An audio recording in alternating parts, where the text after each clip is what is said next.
So, dudes, before we start talking about guts and brains and all that fun stuff, what about S-Town? What did you guys think of the S-Town podcast? It was definitely worth a good listen, that's for sure, man. It was crazy, man. It's a whole different, weird fucking culture, and a culture within a culture that I didn't know about.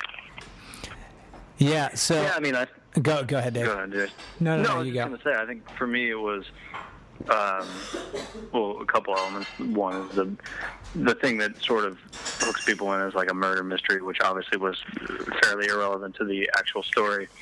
But then it's, was it more about, and again, it's about whatever you want it to be about, but the small town world, which is fascinating and in some ways appalling, but real, or sort of a unique character who would have had a compelling life no matter where he lived, And I think the more I thought about it, like, did he really call those people because he wanted to solve a murder, or did he call them because he knew that they would be interested in him? I don't know, but it was a compelling listen, and like most compelling and real-world things, it's a sort of unsatisfying end, but such is life, right? I mean, there's no neat little bow or ribbon that you tie on a story to make it complete. It just sort of I was good with how it ended.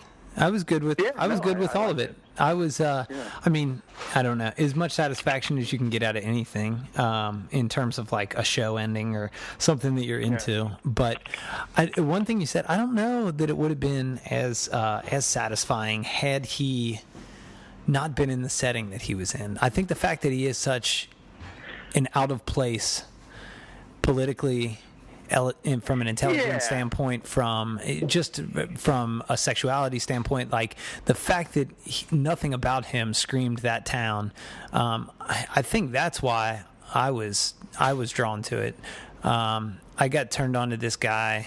I mean, and he's just a sort of a YouTube sensation, but he's liberal redneck is what he goes by. But he's this guy from... I thought you were going to say PewDiePie, but go on. No, look up one of his rants. Like, he just films these, like, he's from somewhere in Tennessee, and he's a huge liberal, and he was an Obama fan. Not the biggest Obama fan. He had his criticisms of him, but, like... He talks about how everybody in his neighborhood votes against their best interest, and they're a bunch of idiots, and they take pride in the fact that they're idiots. And so anyway, this guy starts ranting and raving, and I probably started looking at some of his YouTube rants, I don't know, a month before I discovered S-Town. And the same guy that turned me on to the first turned me on to the second. And for me, it was sort of an extension of that same thing. Like, when you feel like you've got things that people should listen to, but nobody in that town wants to listen. Like, that's why the guy sought out. He's like, who are the intelligent people that might give a shit about what I have to say? And I don't know that any of this bullshit that he told the reporter to get him down there had any, like, if he actually believed that stuff and he was out. But I think that he was lonely and he had some stories to tell, and it was compelling nonetheless. You're right. I mean, I think it was he was an interesting person, and especially like the clock-making stuff, which I thought was really, was really interesting. So yeah, he was an interesting character, but you're right. The story itself and the sort of drama of it was the juxtaposition of him and his beliefs and the way he behaved relative to the other people in that town. That was the thing that held it together and sort of pushed it forward. Do you think it's exploitative on the part of NPR or us as listeners at all that, we're interested in this guy who probably in the end was in some ways mentally ill and trapped in his own mind and his own town and, never really got anything out of it, apparently? I think it is, in the sense that any true crime or any reality television is exploitive in that nature. I mean, the guy wanted, in some sense, to be exploited. He wanted his story told. He wanted to. Right. You don't call NPR and say, "I've got this story to tell" for months on end until they finally send somebody down there, unless you want an ear. Now, what they do with that may have not been what you had envisioned.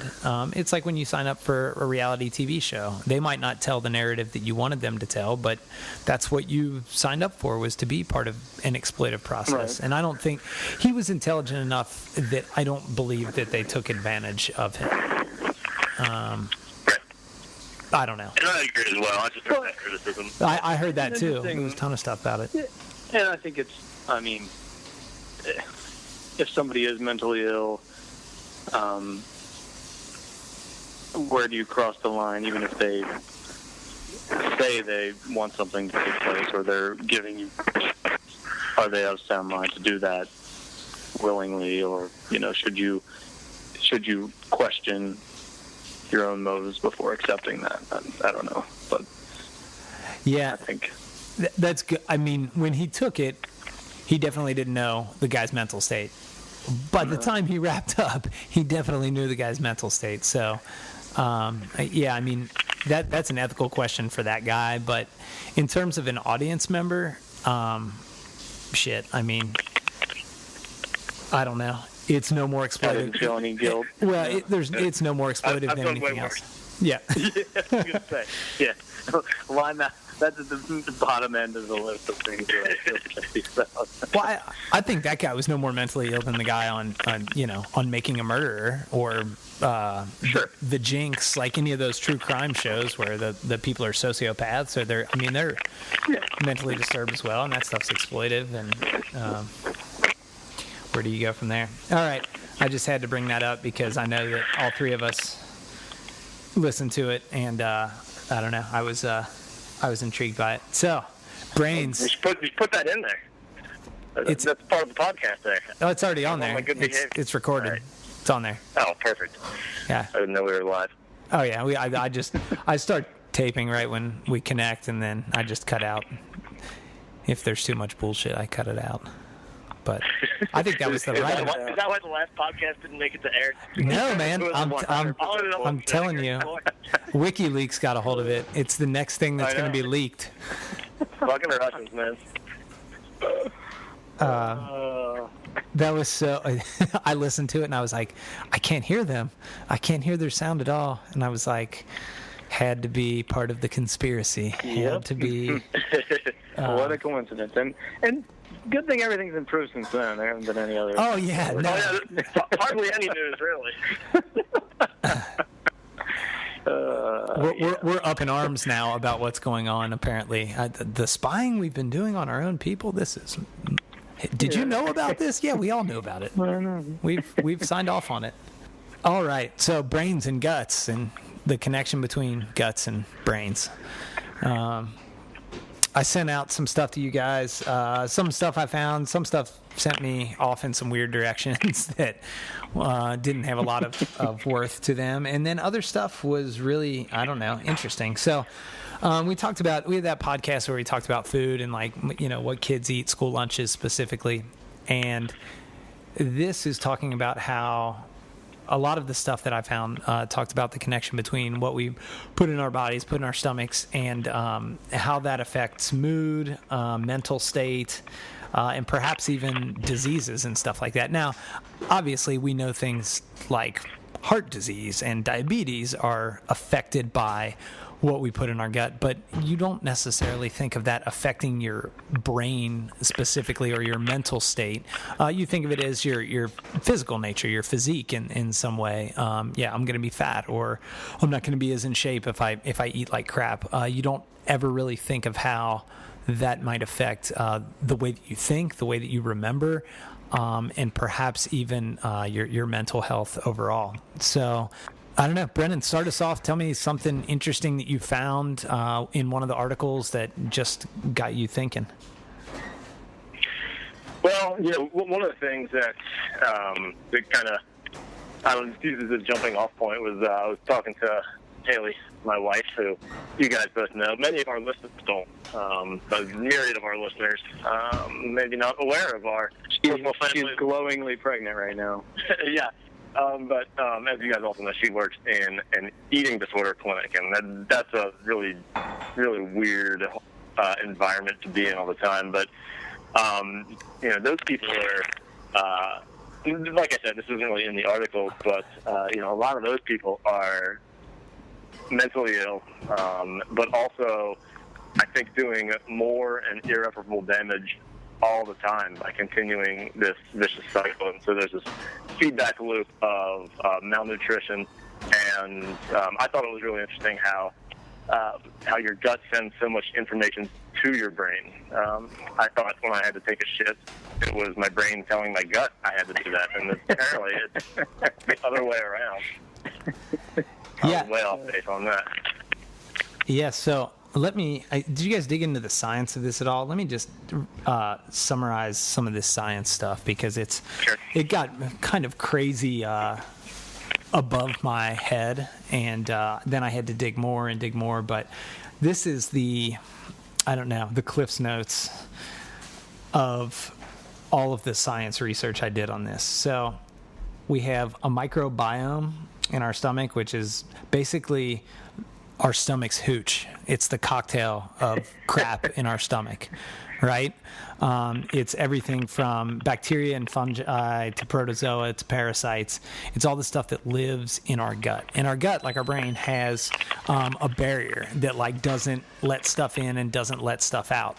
And so, this microbiome, or the microbiodome, as I like to call it, like that awesome Pauly Shore movie. Pauly Shore, yeah. Body. That basically affects our mental equilibrium in a lot of different ways, in ways that we probably never even thought of. It not only, like you were saying, Brennan, it's a two-way street. We think of the brain sending and receiving messages, but what we don't realize is that over 50% of those messages are coming from our gut. So a lot of the times it's our gut sending signals and telling our brain what to do, and this is all through the vagus nerve, which is vagus. Okay, all right. I think it's vagus, actually. And basically, that's the link between the gut, the entire digestive system in the brain. So if you think of it, it's sort of like an upside-down tree, and the stump of it is in your brain, and then as it goes down from your brain, it branches out into your nasal cavity and your mouth and through your esophagus, and then it really branches out when it gets into your organs and specifically your stomach. So this thing is sending just millions and millions of signals every second up to your brain to process, and it does its own thinking based on the health of this microbiome, or the microbiodome. It also, the health of that feeds into our serotonin, our ability to create serotonin within the digestive system, this is the thing I had to read the most about, because I was really confused. I was like, so wait a minute, 80 to 90% of the serotonin in our body is made in our gut, but the serotonin that's made in our gut cannot travel to our brain. So the serotonin in our brain that specifically affects feelings and mood and that stuff, that can only be produced in the brain. But there's other ways that we'll get into in a little bit that can still be affected by if the cocktail is not the right mix in our stomach, if the microbiome gets shifted in the wrong way. So, I mean, if you think about it, it's basically this little atmosphere, and there's a tree growing in it, and all the branches and the leaves send messages back to the roots, and if something's messed up in the branches, the roots know about it right away, but it's upside down, because obviously that goes the other way. So that was the best sort of analogy that I could think of to put that in layman's terms. But that's our brain gut connection, and the most interesting thing to me, I guess, is like what Brennan said, is that it's not a one-way street. When you have to shit, it's not your brain telling you that, it's your stomach telling you that. So it thinks for us in a lot of cases. So Dave, jump in there, and what was something interesting that you found in your research about this connection? Yeah, I was going to say, I honestly didn't know much about it at all. I mean, I think I had vaguely read or heard over the years about how much stuff's going on down there, but I don't know. I'd never really read into it. I don't know. It's also interesting to me. I think it seems to me that at least the stuff we read was, I mean, there's a lot of specifics, but it seems like it's really sort of not as widely researched or understood as a lot of things. And a lot of it, to me, you could see how a lot of it feeds the sort of health food, I want to say like new agey, hippie-ish kind of stuff, but that's probably unfair. But I think this topic very much informs a lot of diets that people have and the way they view food. A lot of which I think is probably very positive, but it seems that a lot of it is, what's the word? Bullshit. Half-baked, yeah. Dave, I found. I don't know. No. You're right on it. I found a bunch of stuff that was like in my research that was debunked by other people, by this medical mainstream, and things like that. One thing that no one is denying in the medical field is that there is this connection, and that we don't really understand a lot about how it works, but it's definitely affecting in some ways our short-term and our long-term health. And I'm going to give you, I'm going to let Brennan respond to it here, and then I'm going to give you guys a specific example, and then we'll jump off from there. So go ahead and respond to Dave, Brennan.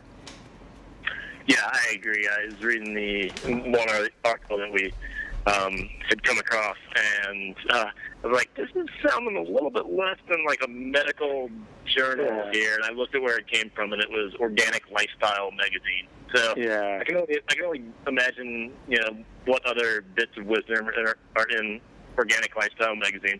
Probably many of them helpful, and I should probably heed a few more of them, because I've been on mostly a burrito and hamburger diet for the last several months, and it's been glorious. But probably not. Is that because that's what Haley's craving? Yeah, pretty much. Yeah, it's all like handheld, awesome food. So I'm going along there, and my gut's telling me to continue to pack on the pound. But some of this seems like it could be at this point, and mainly just due to, I think, a immature point of research at this point, but not complete science as you might see with other fields of medicine. And it's perfect to be. It's the perfect thing to be sort of co-opted for a specific commercial reason, which again is not. I think a lot of the people who push this stuff truly believe it, and I think in some cases they're probably right.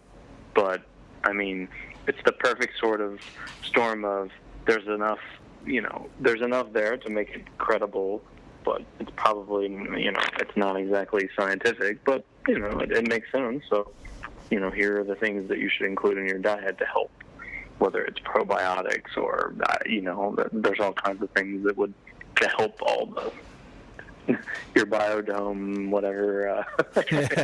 That's what it's called. That's officially now they're changing it. Exactly. It is the biodome. So as long as your biodome's in good shape, you're in good shape. Well, okay. So one of the first things that I came across was this Dr. Perlmutter. He wrote a book called The Grain Brain. Yeah, The Grain Brain. And so this guy's big thing was that gluten is killing us. And his research was based around, the microbiome. And he basically said that gluten poisons us, and it causes Alzheimer's, and it causes autism, and it causes, I don't think he made the connection to autism, but he didn't deny it when somebody asked him that. And he then started writing other books and pushing diets and, coming out with his own products. And then people started digging more into this, and they were like, you're your credibility. So they went back and talked to the professor that he did his research under, and the guy said, yeah, he was a good researcher. He's like, I don't know what he's doing right now because he became a neurologist, and I'm a neuroscientist, and we don't work in the same field anymore. And that was basically what he said. But what he was saying is that as a neurologist, he's not doing research. He's posing ideas and saying this is what's going to treat you without exactly what you guys are talking about. It's a new field of study. And so he he basically is selling diets, more or less. And people have come out since and just bashed this guy, and they, it probably is a good thing, like we said, to have more probiotics in your diet, or to eat less carbs, or to, anything. All these diets probably get one component of it right, but none of them get all of it right. So yeah, some of the research took me in directions that definitely were, like you all said, rife for pulling the wool over people's eyes, and it sounds like snake oil sales. However, the other stuff that I've read, in sort of the newer research that's being done, tells me that there's something more to it than just sham science, in terms of like how it can affect mood and behavior and things like that. Well, let's take something concrete for a second. So like how we're affected when we're hungry, like the mood that we get in when we're hungry. Let's just start with that, for example. So like people call it hangry, right? Do you guys get irritable or, anything when you're hungry?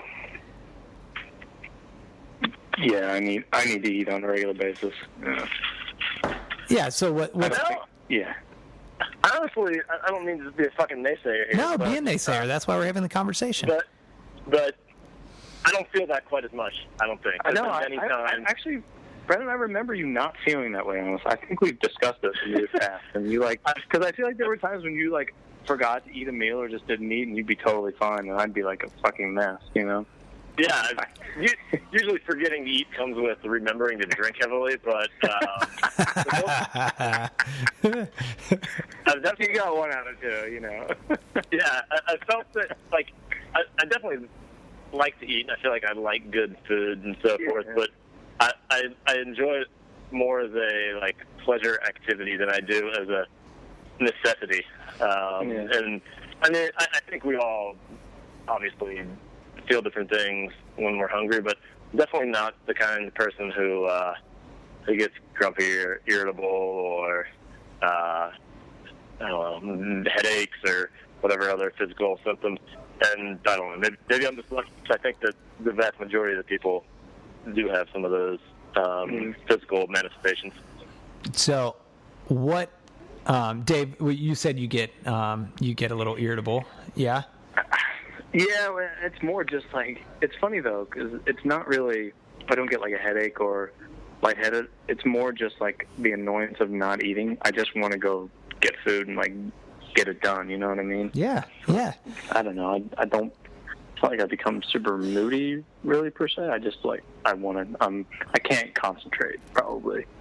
Yeah, and here is what the science behind that would say.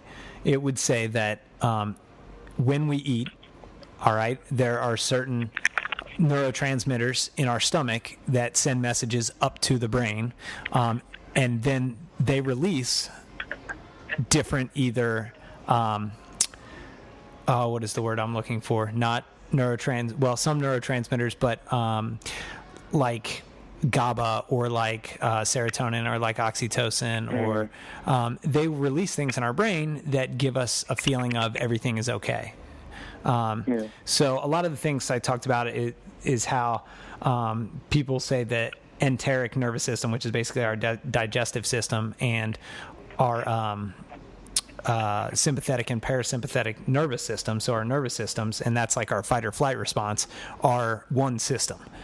And that's the connection that they're starting to make, is that there is the same things that are released in that fight or flight response our sympathetic and parasympathetic nervous systems are the same things that are released when we eat or fail to eat.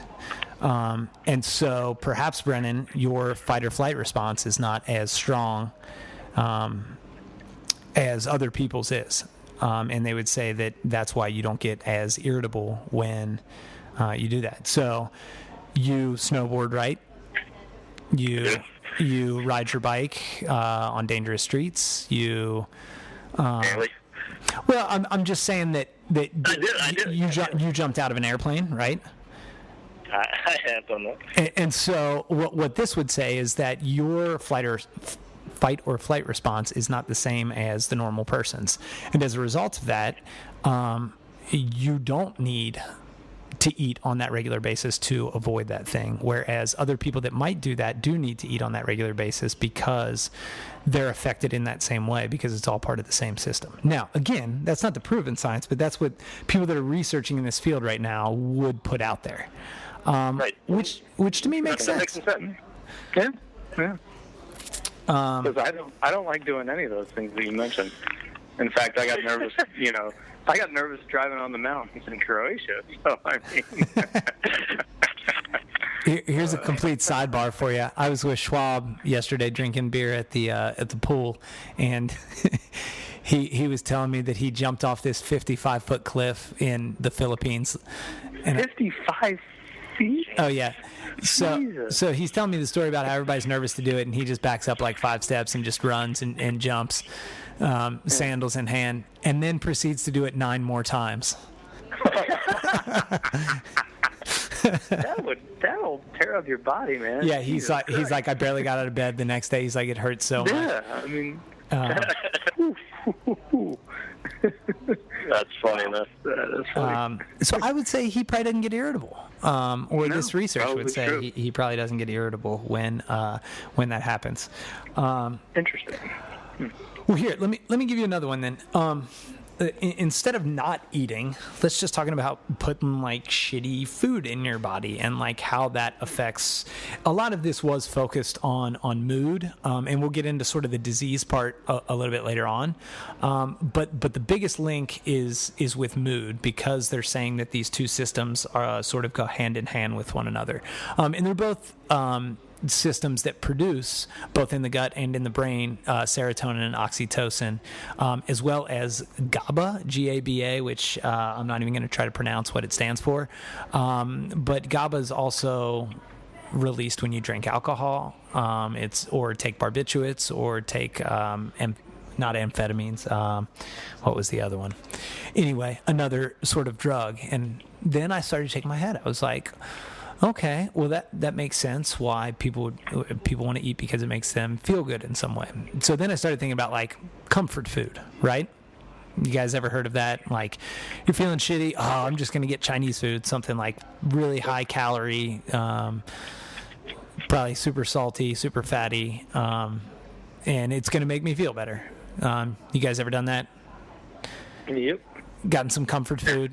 No? Never? Yeah. So, do you feel like that works? Does that make you feel better? For like 5 minutes. Brennan? I mean, I don't know. Yeah, but then I just take all of the aforementioned drugs and really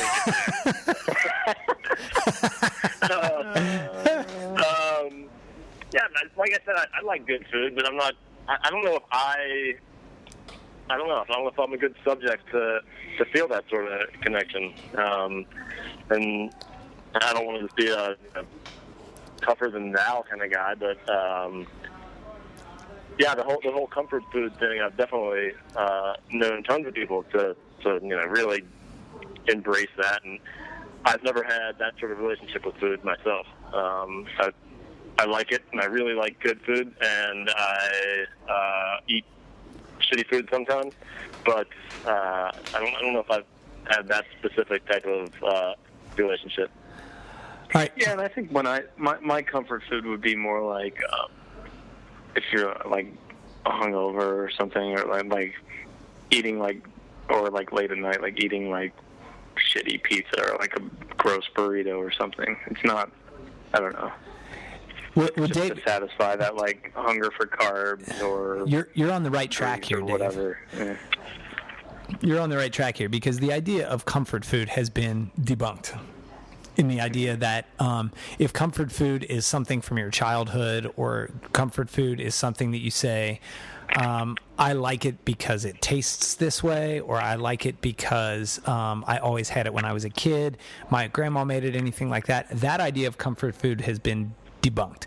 There is no sort of smell or nostalgia feel or anything like that that actually makes you feel better. In terms of eating. There was a study done in Belgium, and what they did is, instead of letting people smell and eat the food and actually go through that awesome process that we all love, they just fed people through a feeding tube. They either gave them saline and calories in saline water, which they didn't taste, but it filled them up to some extent, and then they gave people a fatty mix. And what they saw by and large is that fat makes people happy. So foods that are high in fat make people happy. And what they did is that they saw those oxytocin levels, those serotonin levels spike as a result of eating those fatty foods.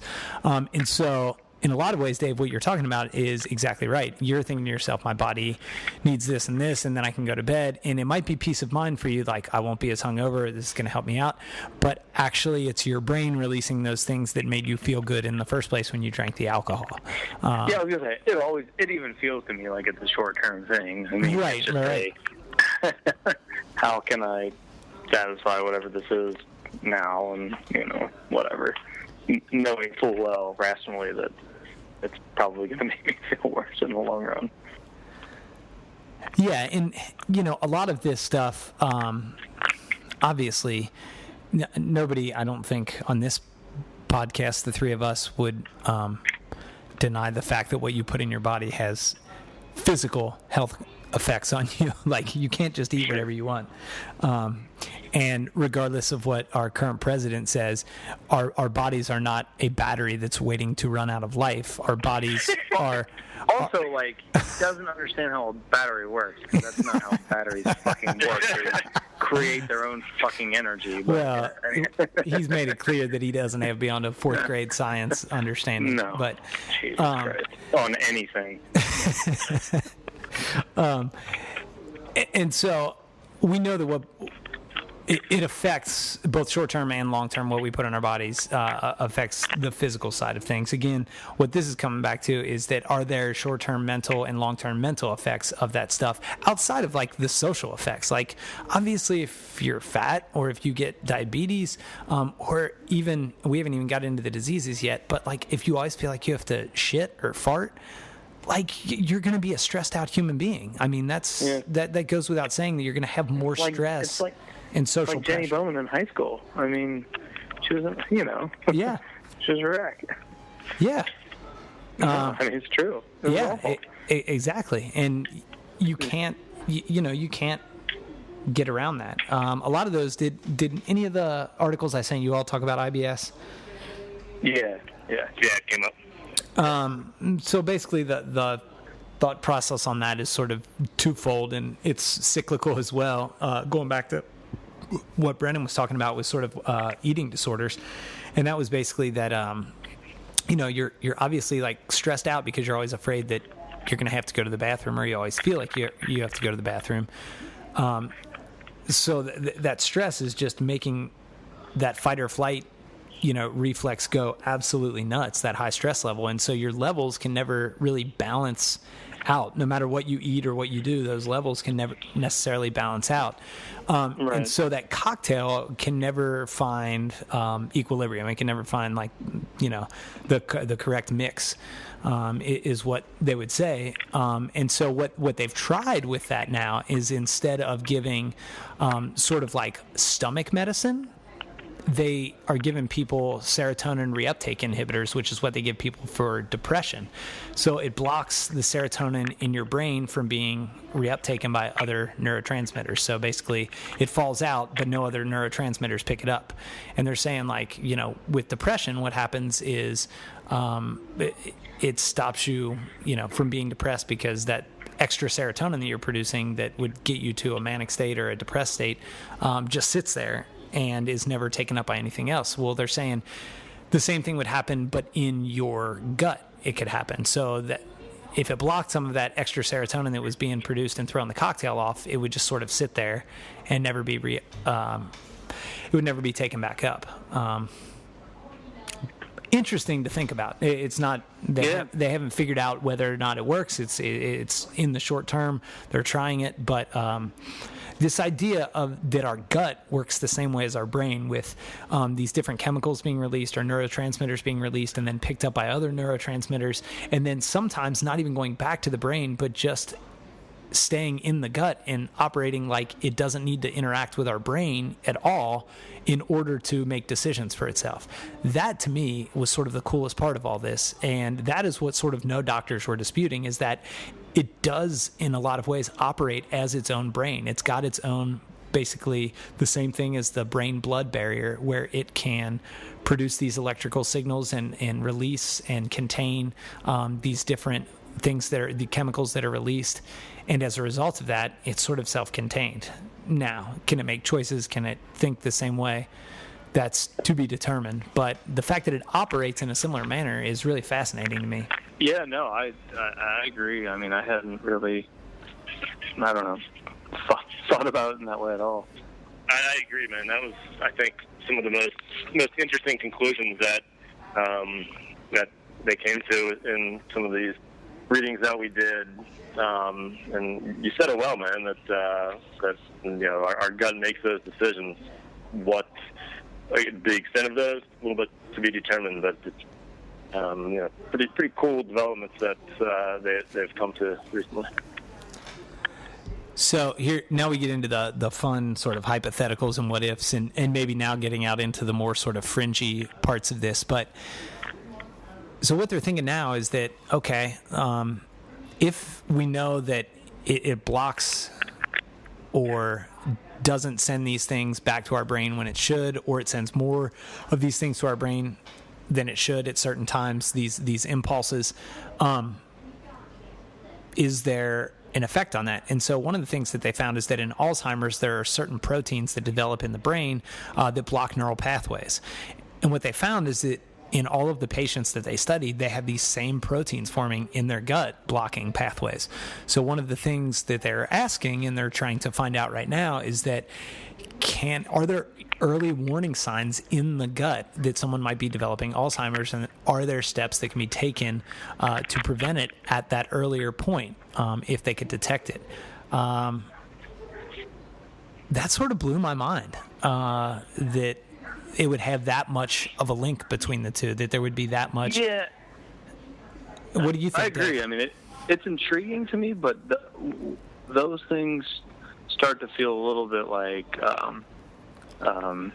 causation versus correlation. So yeah, is it, those are the things that are actually related to the cause, or are they just, hey, when you have Alzheimer's or some other disease, there are all kinds of things that happen in your body, and you can, you can find, things in your gut, or things in your blood, or things in your, whatever, in your muscle structure, things that, happen as a result of having this disease. So I don't know. I feel like that's still, it's very interesting if that could actually be some sort of warning sign or some way to attack it. But I don't know. I mean, sometimes those things, I think, are just part of, having the disease. That's what happens. But who knows? Yeah. I mean, a bit of a red herring there. Yeah, it seems like to me. But yeah, it seemed a little too good to be true to me as well. Yeah, exactly. I mean, I think, but hey, you never know. Yeah, I mean, well, I guess just the fact that of all the money that we've poured into this stuff, that it could be that simple, that like, oh yeah, if you take probiotics, you're not going to get Alzheimer's. Right. Yeah. Like, it feels more of a symptom versus a cause to me. But, sure. I mean, well, what about? I want to go back to one thing that you said, Dave, and one of the articles that I mentioned brought this up as well. And I don't know if it was one of the ones that I sent to you guys, but you talked about how like maybe your ability to focus wanes a little bit. And one of the things that I was looking at is it was talking about a link to maybe attention deficit disorder. And this is the one that really got me thinking, because I was roommates freshman year with Kurt Kraling. His breakfast every morning was Mountain Dew and a bag of Doritos, and that is like the standard high school lunch or like breakfast. Sure. These kids come in with like a latte from McDonald's or some sort of sugary drink, a soda, and then a bag of Takis or a bag of like fire hot Cheetos or something like that, and that's their breakfast. And so I'm like, well, okay, if this is what you're putting in your body to fuel it, to give you energy, to help you focus, part of me says that there has to be some sort of connection between that and the fact that they can't concentrate. Now, it might be because physiologically they're not getting what they need in terms of like to make everything work the way that it should. But it started making sense in terms of this, like that the messages being sent from their stomach upwards were like messing with everything else. What the fuck are you doing? And just making them unable to perform basic human tasks like listening. Doritos again? Are you serious? Nobody talks shit about what are they called? Spicy hot lime Cheetos around me. Those things are fucking delicious. Yeah, of course. Breakfast of scholars there. Yeah, that's right. I just love, you flip over the packet. I can't pronounce one ingredient in that list. There's like 87 ingredients. Yeah. They're all chemicals. So. Yeah. I mean, some of my takes from this whole thing, and I think it aligns with both of you guys, is that even though some of this may be pseudoscience, is that what you put in your body absolutely does matter. And I'm more in the school of thought of somebody like Michael Pollan, who wrote In Defense of Food and many other things. And his main kind of mantra or thesis is 8 words. It's eat real food, mostly plants, not too much. If you go by that, man, I think that the rest of all this stuff that we read about that maybe can or can't or hasn't yet been scientifically proven, I think it would really ease itself out, man. Because biologically, thousands of years ago, hundreds of years ago, even dozens of years ago, it was very difficult for us to get fats and sugars into our diet. It was. Yeah. That was the hardest thing to get, man. Yep. And they're very valuable, man. They're energy, short-term and long-term energy there. And so we absolutely crave those things. And if you listen to those, carnal caveman cravings that we have, you're just going to continue to intake that bullshit like you talked about your students. And we see not just high schoolers, man, educated fucking adults. Eat that garbage all the time. And I don't know scientifically exactly what it does, but it's not good. It seems like it feeds on itself, too. I mean, I feel like the more you eat that stuff, the more you crave it. And if you don't have it, you feel like shit. I mean, you feel like shit either way. That much has been proven. Yeah, and that's the crushing part of it all is that, the body, when it's processed food and it's sugars that the body doesn't recognize, it attacks it like it's a disease. And when it attacks it like it's a disease, it uses all the stuff that our body naturally has built in to attack disease. So your body's working twice as hard to digest some shitty ass food that you put in. So the kids are always going to feel run down if that's what they're putting. I mean, I always tell my soccer players, I'm like, what do you put in your car? They're like, gasoline. I'm like, you don't pour sugar in that gas tank? And they're like, no. Why? And I was like, well, have you ever tried to run a car with sugar in the gas tank? I was like, the engine blows up. It doesn't work. It can't work. I was like, you can't put sugar in your gas tank, meaning your body, because it will break down. It will not work correctly. You'll be injured. You'll be sick. And so, I am by no means an athlete, but Brennan, I think Michael Pollan's mantra is perfect. We're obviously not always going to do that all the time, but if you think about it in terms of like eating this stuff will make me sicker all the time, and I'm not going to be in a good mood if I'm sick, and I'm not going to be so I mean, again, from that sort of social standpoint, You can't go out and do things. You don't feel good at work. You're irritable around people. Like, just from that social standpoint, even if it wasn't the gut-brain connection, feeling like shit all the time or feeling like you have to shit all the time is going to be a recipe for poor mental health because of all of that Agreed. stuff. Although I wouldn't advocate for soccer players or anyone else to drink gasoline. And I think that's what you were saying, right? Yes, I was absolutely advocating to drink gasoline. Yes, at least unleaded for sure. Unleaded.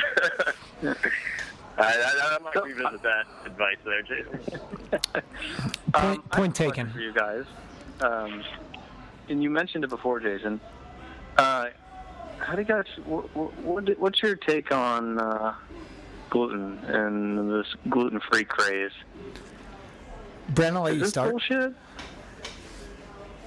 I don't know, man. If you're diagnosed with celiac disease, it's not bullshit by any means. No. I'm distinguishing between celiacs and gluten-free because there is much higher diagnoses of celiac disease than there were, 10, 15, 5 years ago. 5, yeah. So yeah, I'm very curious as to why that is. What's happening? I have no idea. I could get Haley on this call, and she could give us a little bit more insight on that probably. And there definitely is a cultural coolness in certain respects to being gluten intolerant, at least. And once again, Haley could tell you about that. She has people, and when she worked at the high-end resort that focused on nutrition, everybody who came in there and was able to drop $1,000 a night on their luxurious stay was still happened to be in some way gluten intolerant right at the height of that. I don't know. It was kind of fancy. Yeah. And so I don't know. I think that there may be environmental factors or other factors. I have no idea. I think that there are certain intolerances there, and that it is a processed food. It's a processed food that we've been eating for thousands of years. That's what I'm just wondering. Has something fundamentally changed in the last 5 or 10 years, or are people just now more aware? I think that is something that's been causing people problems. Now they can pinpoint exactly what it is. If there was a rash of flaming hot Cheetos allergies out there, see that happening. Once again, those are fucking delicious. But I'm skeptical too. I mean, look, I want to distinguish from people who have celiacs. That there's clearly this is causing terrible things. But to your point, I shouldn't be so cynical about it. But it seems to me a convenient way to keep certain things out of your diet that will make you gain weight. So that is sort of a built-in way to, I don't know, not have those things. And then once you don't have gluten in your diet, of course, if you do have it, you are going to get really sick because your body's not used to it. So again, that doesn't make it right or wrong, but I just wonder, I don't know. My take on it's twofold. The cultural component that you all are talking about, I think, is very real, and not denying any sort of diagnosed disease that goes along with it. But here's the thing. All allergies, and it's a gluten allergy. Celiac is a gluten allergy, but all allergies, peanut allergies, tree nut allergies, like having a kid, you will realize how many millions of allergies are out there. Grass allergies, there is an insane amount of allergies that were not around. Kids didn't have peanut allergies. Kids weren't keeling over and dying from being exposed to peanuts and having to, going into anaphylactic shock and having to get jabbed with a needle. Something in the way that our food is made and processed, or something that is changing in our genetics, is causing these. And I don't know what the answer to that is. I mean, we could do a whole show on allergies and the increase in allergies over the last. And this is the most recent one, but over the last 20 to 30 years, the increase in allergies is out of control in terms of food allergies. Let's just say food allergies and limit it to that. It is out of control, and it's crazy. And I think a lot of it is parents get scared, and so they don't introduce kids to their stuff, to this stuff at an early age. Like Fox already had peanut butter, where we've introduced stuff to him at an early age because what the newest studies show is that their chances, if you introduce it to them early, their chances of not developing the allergy go way, way up. So Jason, just let him eat dirt. Yeah, exactly. Shocker. So yeah. I mean, I think it's one of those things. So, some of these people that have celiac, who knows if it's a byproduct of them not eating that thing for a long time and then their body immediately rejecting it. Like if a vegetarian goes out for 15 years, goes out and has a steak, they're going to come home and probably throw up. Their body's going to reject it. So, again, I am not harping on anyone that is medically diagnosed with this. I do think that it's like any other allergy. It's on the rise, but not to the extent that we're afraid that it's on the rise. Yeah. One, I think, important correction there to make so our millions of listeners don't flood you with emails is celiac actually isn't technically an allergy. It's an intolerance, but it's not medically an allergy. So it's a different distinction there, and I don't know how to explain it any more than that. Okay. Just because I've had to, deal with when I was teaching kids cooking. Yeah. We talked about this. We've gone over this in previous conversations we've had, but not an allergy technically. So I don't know exactly how medically that's defined, but it's an intolerance. But there's some sort of distinction there. That so similar to more similar to a lactose intolerance than a nut allergen. Yeah, and right. I don't got know. I don't know how a nut or how a lactose intolerance, how that's really defined either, and what the delineations are between an allergy. I know an allergy essentially is your body identifying something as basically a poison of some grade, right, and reacting thusly. So right. If you have hay fever, it thinks pollen is a poison, and it makes your nose run and your eyes water to get rid of that. Right. But I don't know how that manifests itself as far as food intakes go. That's the extent of my knowledge, but I think maybe an important distinction there.